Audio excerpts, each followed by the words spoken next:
Lo cierto que ahora es el momento de fotografía en radio, sí, cómo no, junto con Anabela Balduvino, Aquelarre en Camino. Buen día, Anabela, bienvenida. Bueno, buen día, Ale, buen día a todos tus oyentes. ¿No viniste sola hoy? No, vine muy bien acompañada. Anduviste abrazándote recién. Anduve abrazándome con... Abrazo partido. Un querido amigo, así lo siento, y yo creo que él a mí también, muy buen fotógrafo, y fotógrafo sobre todo de arquitectura, pero puedes hacer cualquier buena fotografía, vamos a aclarar. Ramiro Rodríguez Barilari, y lo estamos trayendo porque él tiene una historia que es muy interesante para contarnos. Hay una muestra en el Centro Cultural de España de Fresnedo Siri, un gran arquitecto, y él nos va a contar la historia y cómo esa muestra llegó allí, ¿no? Y me parece que es una historia que es bueno porque sirve para que todos pongamos atención a lo que son los archivos fotográficos que pueden haber en las casas o en cualquier lado. Hola Ramiro, buen día. Buenos días, muchas gracias por la invitación. Bueno, está planteado el desafío, entonces contanos de qué va, cómo nace Román Fresnedo Siri, las fotografías del arquitecto. Y empezar diciendo quién es. Sí, totalmente. Bueno, sí, Román Fresnedo Siri fue uno de los arquitectos más interesantes del siglo XX, uruguayos del siglo XX. Fresnedo nació en Salto en 1903 y falleció en Montevideo en 1975. Desarrolló una carrera en arquitectura de algo más de 40 años.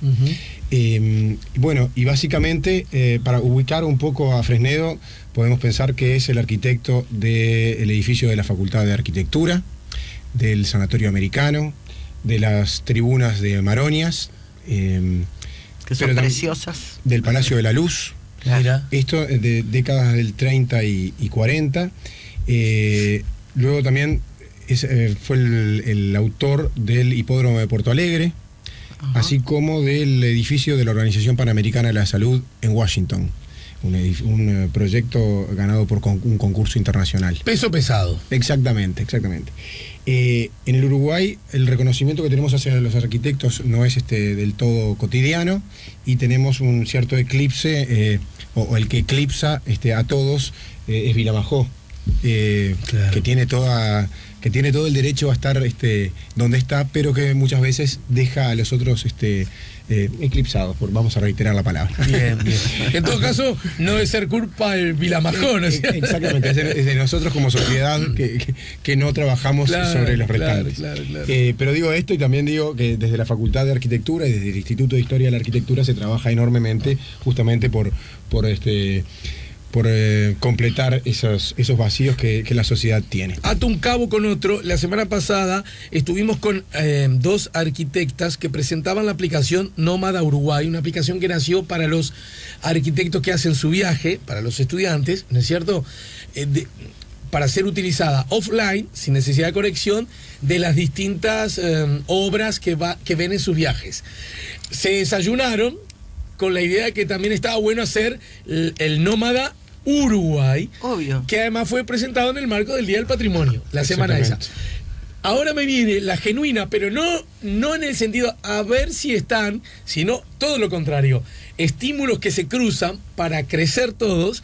Me viene la duda si estarán en esa Nómada Uruguay las obras de Román Fresnedo Siri. Pero como las muchachas me contaron que esta es una aplicación abierta, si no están, deberán estar. Nada, ahora siento la necesidad de unir dos cosas que pasaron acá, en esta misma mesa, un viernes y otro viernes. Perfecto, seguramente estén, y si no, además, esa aplicación que se presentó en el marco de la celebración de los 100 años de la Comparsita en la Facultad de Arquitectura, está planteada justamente, como tú decís, como algo abierto, por lo tanto se seguirán cargando contenidos. Perfecto. En el año 2011 se demolieron las viviendas de Higuero Martirena en la calle Ponce. Vivo enfrente. Bien.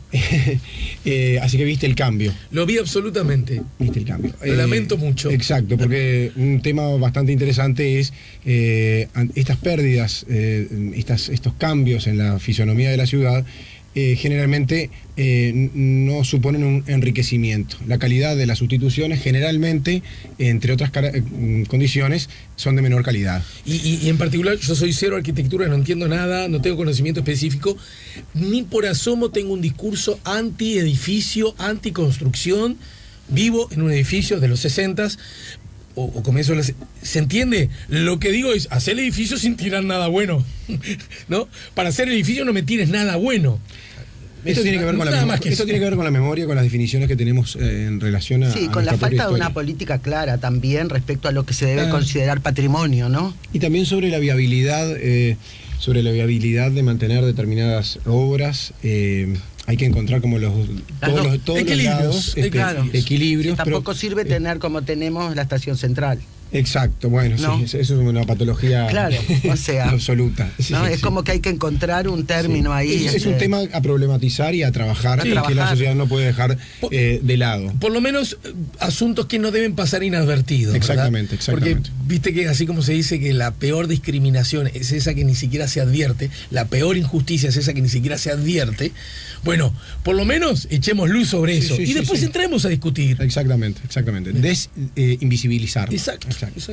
Entonces, a partir de la demolición de las viviendas de Hierro Martirena, a mí me pareció interesante pensar en compensar o mitigar de alguna manera esa desaparición de Fresnedo, de esta obra de Fresnedo y de su propia presencia en la ciudad.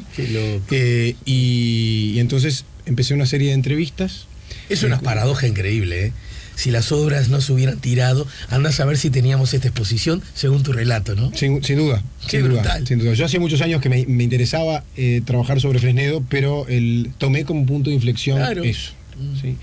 Y a partir de eso comencé una serie de entrevistas, y en esas entrevistas empezaron a surgir testimonios, y si bien yo sabía que Fresnedo había hecho fotos, no tenía claro, como muy rápido me di cuenta, que era fotógrafo, que no solamente hacía fotografía, sino que se había dedicado toda su vida a la fotografía, y que había tenido un gran protagonismo la fotografía en su vida. Y hay una cosa que es segura: arquitectos, buenos fotógrafos. Bueno. Si se dedican a la fotografía, buenos fotógrafos. Le sale bien. Pero esto no lo estoy diciendo por este caso, o sea, lo digo porque es así, porque claro, tienen una noción de cómo organizar los elementos en el espacio, que después las fotos son un espectáculo organizada. Hay un ejercicio compositivo, un ejercicio de composición permanente. Y que se nota mucho más, se nota de pique además. O sea. Bueno, entonces de ese modo empecé a encontrar este material, y entonces el eje de la investigación se tornó trabajar sobre el material fotográfico. Pregunta para ustedes seguramente llover sobre mojado, pero para el público la mayoría no. ¿Qué significa trabajar sobre el material? Bien, está muy buena la pregunta, sí, porque... Sí.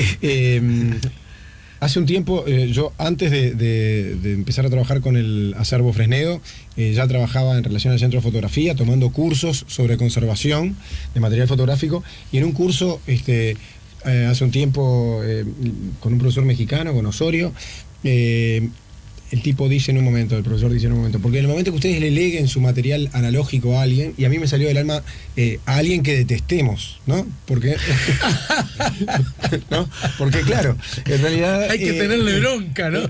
Es difícil. Es bravísimo. Lo analógico necesita es muy inestable la fotografía, entonces requiere de unas condiciones de humedad y de temperatura determinadas. No me compliques la vida, no me lo des a mí. Exacto.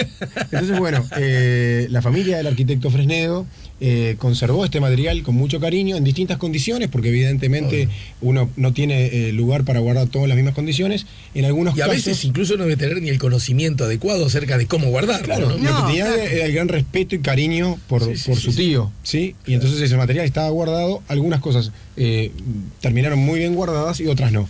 Entonces, en cualquier caso, un material fotográfico, cualquier material documento histórico, requiere de una organización, y como en general los catálogos no existen o se extraviaron. ¿Cómo tenía él organizado su archivo?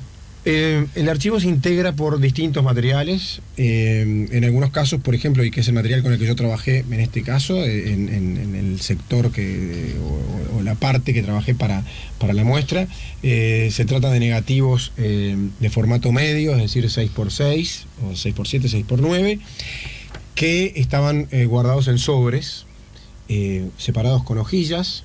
Y en algunos sobres figura, o en la mayoría de los sobres figura alguna referencia, se consigna respecto a cuál es el tema que se trata y la fecha. Bastante organizado. El problema es que el material se va deteriorando, el papel se va ardiendo, hablando así como en criollo. Sí. Las hojillas que separaban un negativo con otro se fueron pegoteando, el material se va licuando, se va pegoteando. Entonces, finalmente, no es que uno saca negativos y mira negativos, sino que lo que tiene que hacer es tratar de enlentecer los procesos de deterioro, ¿sí? Por lo tanto, lo primero que hice fue irme con el material al centro de fotografía, que es la referencia regional en relación a conservación de material fotográfico. Y el centro de fotografía regional incluye... Regional a nivel Sudamérica está muy bien. ¿Ah, sí? Sí, bien. Sin duda es un punto de referencia muy importante. Y entonces, bueno, para tratar de trabajar siempre a favor del material y no pifiarla, ¿no? Porque es muy fácil aplicar un sentido común que no va en el sentido contrario a lo que se debe hacer. Entonces, quiero entender a cabalidad de la frase. ¿Qué significaría aplicar el sentido común que va en contra de...? Claro, que por ejemplo, uno puede ir a una librería y comprar sobres para transformarlos en sobres nuevos, ¿sí? Para cambiar de esos sobres que estaban sucios y deteriorados, y tal vez el papel no tiene el papel de recibo, el papel nuevo, no tiene las condiciones adecuadas para guardar ese material. Claro, porque son papeles que son libres de ácido. Claro, sí, especiales. Especiales, los documentos deberían guardarse con papel libre de ácido, que es un papel que es inerte respecto a lo que contiene, a aquellos documentos que serán preservados. Eso es muy costoso, entonces imposible acceder a eso, pero por ejemplo el papel común que trabajamos nosotros, que tenemos en las impresoras, en las fotocopias, hay uno que es libre de cloro y alcalino. Entonces ya son dos condiciones favorables. Claro. Entonces ya eso era una forma de controlar. Entonces le pedí a una amiga que es modista que probara a ver si se podía coser el papel. Se probó que se podía, entonces me enseñó a coser. Y yo aprendí a coser y algunos amigos me ganaste un oficio, además. Exacto. Entonces diseñé un set de guarda nuevo con unos sobres cosidos en los cuales yo controlo qué papel es el que se utiliza, ¿sí? Eso es una cosa muy simple, que creo que responde a una de las cosas. Eso además no tiene pegamento, por lo tanto no va a desarrollar hongos, ¿sí? Sino que es hilo. Claro. Tampoco tiene metal que podría llegar a oxidar. Herrumbre, claro. Exacto. Entonces, además, todo esto hecho con un presupuesto inexistente, por lo tanto, una opción era hacerlo con grapas metálicas de acero inoxidable, que solamente la maquinita salía a 5.000 pesos, por lo tanto, había que irse por el lado del hilo. Claro. Y así fue. Entonces, fui cambiando el material de aquellos sobres, que por ejemplo teníamos el sobre 15, lo fui numerando con lápiz, indicando eso es una intervención del investigador, ¿no? Sobre el material. En algún lado uno tiene que tener una bitácora donde diga que a partir de tal momento uno empieza a indicar con lápiz de un lado y otro. Ese 14 quiere decir la intervención que se hace en el año 2011, por ejemplo, en relación a estos sobres. Y generé en los sobres nuevos con una numeración correlativa, ¿sí? Si el sobre 14 tenía copias y negativos, generó un sobre 14 nuevo, un sobre 14 N de negativo y un sobre 14 C de copia, para separar los materiales que después van a tener un tratamiento distinto, diferenciado.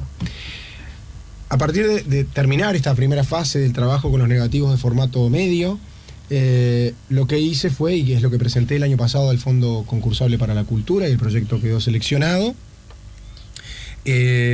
propuse la digitalización masiva del material.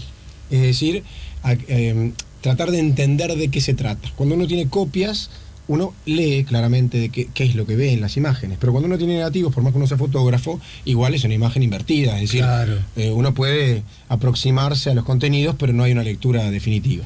Entonces había que encontrar una manera sencilla, económica, como decía antes, de poder entender, ver.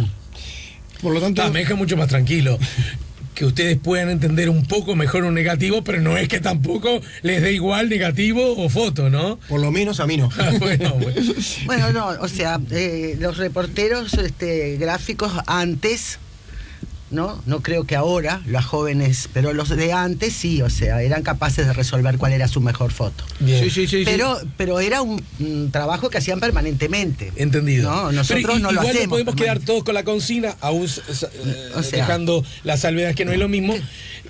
Que no es lo mismo. No, no es lo mismo. No es igual. Duda, no es lo mismo. Incluso además, desde el punto de vista gráfico, a veces es más interesante un negativo que una copia, ¿no? Puede llegar a haber un peso de los contrastes y eso que puede ser incluso más hermoso. Ya que estamos hablando del tema, me siento el más negativo del mundo en este momento porque estamos increíblemente ya cerca del final de nuestro encuentro. Y capaz que lo que hacemos, porque si les parece a tus oyentes, es que el viernes que viene venga de vuelta. Ah, pero vos podrías. Pero me muero. Me las ganas. Me muero las ganas porque me parece que no hemos nunca trabajado este tema. No, claro, justamente.